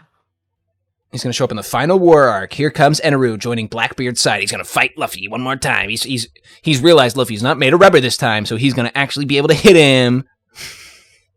How funny would that be if now? Wait, no, Luffy still doesn't know any of this. No, Luffy still thinks he's a fucking rubber man, and Egghead fucking I can't even say Egghead's name, whatever his fucking name is, knows about it. All the Sun God stuff would be worth it if, because Luffy doesn't think he's made of rubber anymore, it's that he's susceptible to All the Sun God stuff would be worth it if it wasn't whoever ate this specific fruit is the Sun God. Actually. Oh, but actually, it said that over 400 years, other people who ate the fruit weren't able to bring out the sun godness of this fruit. It's only Luffy because he tried real hard. Yeah, okay. It doesn't minimize the fact that whoever eats this fruit becomes the liberator of the world. Essentially, we already know the conclusion of the plot. It's not that we suspected it was going to be anything else, but the point of the plot of One Piece was that whoever found the One Piece became the Pirate King, and also probably we were gonna become the liberator of the world or something, you know, because that's like a whole big theme of the series. Instead, it's just always going to be Luffy. It always has going to been Luffy. It always was going to be Luffy because he ate the funny magical fruit. There's no race for the One Piece anymore. It doesn't matter. Who gives a shit about the One Piece? Our characters in universe do. We fucking don't because we already know what's going to happen. Luffy's going to save the fucking world because he's the reincarnation of a guy who saved the fucking world 400 years ago. It's dumb. But don't worry, guys. He's not a hero. He just wants meat.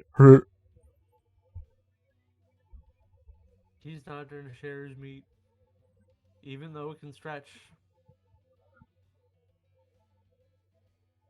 It's dumb. It's dumb. Egghead is not doing any favors to my opinion of the series either.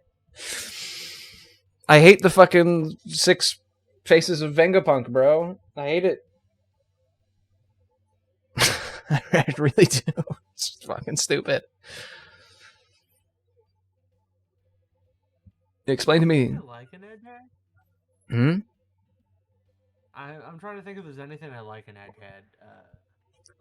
I like the stuff that's not happening on Egghead. I like... I want to see more of Law versus Blackbeard. I want to see more Shanks versus fucking Kid. Instead, they just get fucking 3 panels and then off screen for the rest of the fight. Or just fucking obliterated in 2 panels. It's like, alright, see you later. What's Garp doing? Garp's going to save fucking Kobe from Blackbeard. What's he doing? Yeah, we going to see that? Or is it just going to be off screen again? Funny off screened. But we saw Blackbeard's ship in this most recent chapter, the chapter beforehand, didn't we? So, surely that's going to come into play soon. Surely they're not going to be off-screened or anything. Yeah, not like this chapter just confirmed that Blackbeard isn't on whatever the island is. Yeah. So it's not like the most interesting part of Garp showing up to that place is just not going to come into play anymore. Well, it's not that it's not going to come into play. It's going to be revealed to us a couple of chapters later that what happened, we didn't know about it. He was already there, and Blackbeard's going to show up, and Blackbeard's going to be like Room or something, and people are going to be like, he killed Law. Like... And that's going to be the only thing that we get, and then it's going to be a couple chapters later, it's going to be like, yeah, Z-ha-ha-ha, I killed your fucking friend. Oops. It's like, could we have seen some of this? Would have been cool to see some of this. Because it's infinitely more interesting than the stupid shit happening on Egghead. I'll tell you that much. Egghead fucking blows. Oh, yeah, we're the 6 pieces of Vegapunk, and we all share our consciousness with each other. But somehow one of us has betrayed the other ones. It's also so hard to follow. Why? Because they introduced like a dozen new characters for no reason? Yeah, and panels are just fucking ass, and every female character has her fucking ass hanging out in this arc. Yeah. Every female character is literally just wearing panties. That's it. Like, what the fuck? Oh, do we get it? We get it. You're a fucking pervert. You can be tasteful.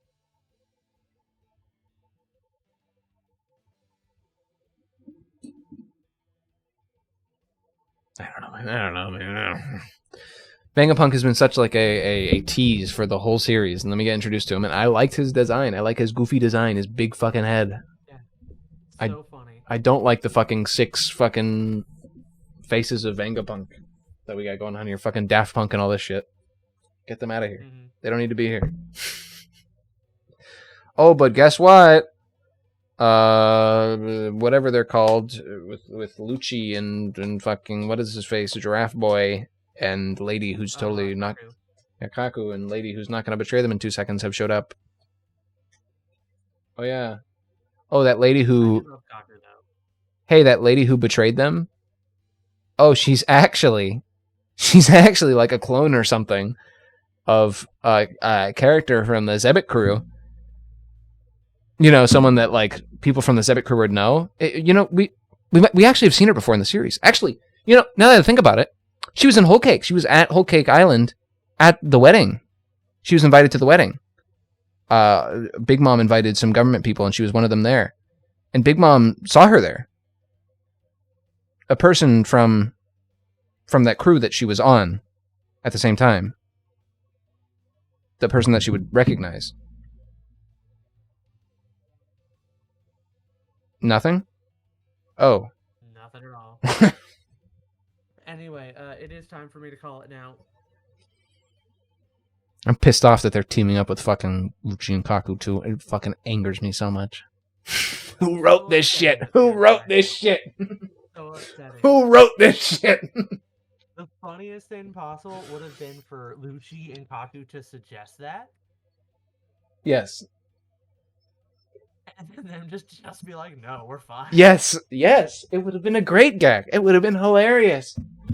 Instead, they're like, we need your help. Because for some reason, Luffy can't just fucking turn into a white Super Saiyan sperm god and fucking scoop up all the Seraphims and just fucking throw them into the ocean. Because apparently he could only do that once in his life or something, and again, can only turn into the super sperm god when he feels like it for a gag. Uh-huh. Not to mention that they established they can just kind of do it when he was fighting Lucci, but whatever. Yeah. Anyway. But he can't do it. I have to get off to, but in a different way. No. What? So anyway. Yeah.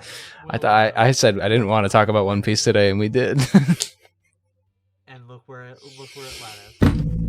We skipped all the other post-time skip marks and just went to Wano and complained about it.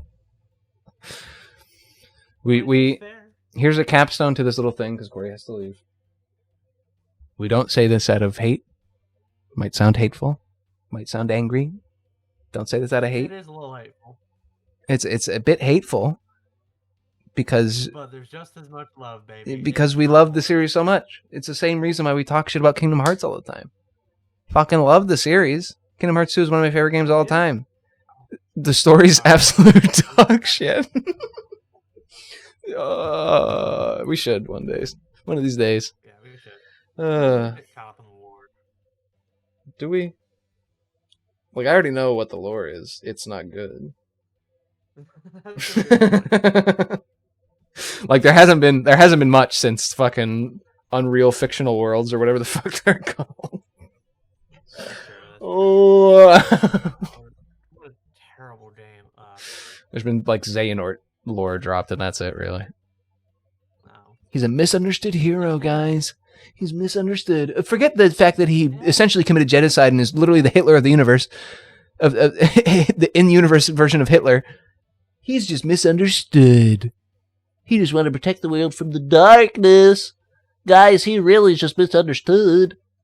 The real villain is the Master of Masters. Can't wait to see who he is. Can't wait to see who he unmasks as in the next Kingdom Hearts 4. Whoopee! He's Xehanort's dad. Xehanort's dad. All right. I'm out. So, yeah, Bye, stream. boy.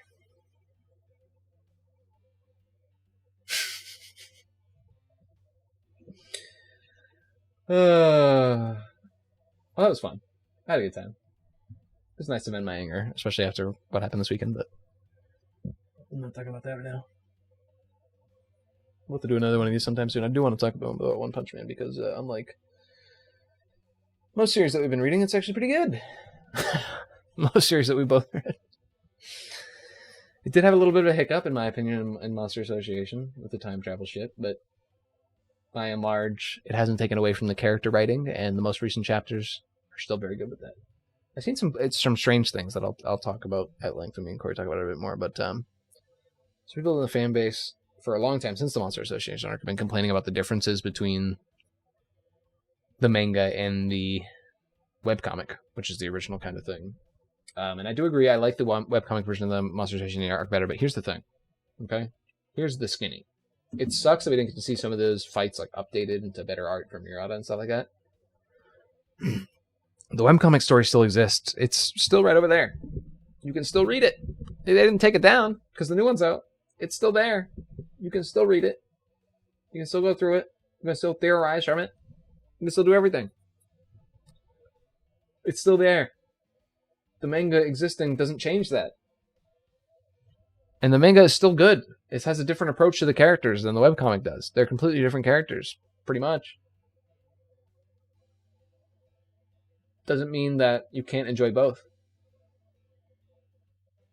It's especially appearing recently because, well, it's appearing at the end of the Monster Association arc because it was very changed, but it's also appearing recently with the end of this Esper Sisters little mini arc that was also in the webcomic. Because in the webcomic, Tatsumaki is a psychopath. Not that she didn't like have issues that caused her to be a psychopath, of course. She not treated well as a child and that kind of thing, but like at the same time, she's an actual psychopath in the original webcomic. In the manga, she isn't as psychopathic. She's still a bit crazy, but in the manga, as a character, she's taking the world on her shoulders and trying to like bear the burden of it all, because Blast said one thing to her and cursed her essentially.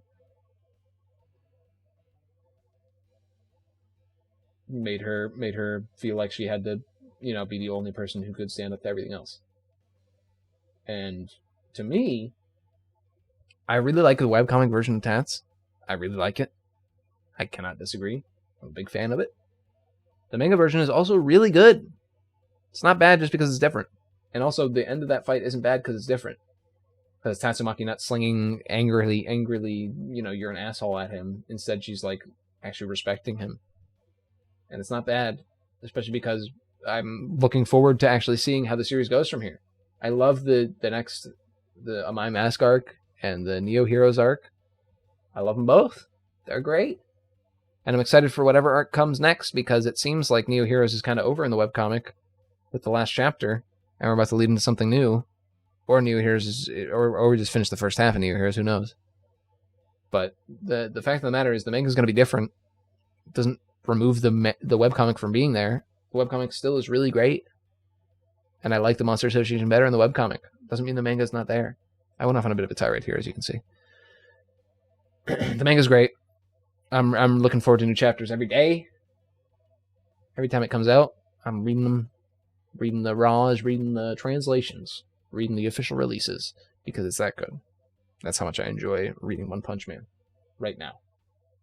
Because the characters are written well, they're given the respect they deserve, and they're going through character arcs and doing interesting things. And I'm excited to see how the series continues, especially because I don't fully know, even as a webcomic reader, I don't fully know where it's going to go. So we'll see. Yeah. I want to talk about it with Cory because that most recent chapter is really good. And it's different from the webcomic, but it's not bad. And I actually like it. So the Monster Association I definitely liked better than the in the webcomic than in the manga. I think the Asper Sisters I actually liked better in the manga than the webcomic. I'm going to be honest. I think I liked it better in the manga. which is blasphemy to some people, but the webcomic version, how it's resolved, is very jokey, and it's like the webcomic, and it's people being psychopaths to each other, which is just the webcomic. The webcomic's great. If you haven't read the webcomic, it's hilarious. It's fantastic. It's wonderful. The manga is heartfelt and really gets to the core of what these characters are doing and why they're doing what they're doing and setting them on a positive path for change. And I like it better. So, yeah. The screen's going dark. All right, that's it for me. My 2-hour tirade on One Piece and One Punch. And my hero. It was a very negative day today. I'm sorry for that. Try not to be overly negative comparatively, so yeah. Alright. Talk to you guys later. Sometime. Boy.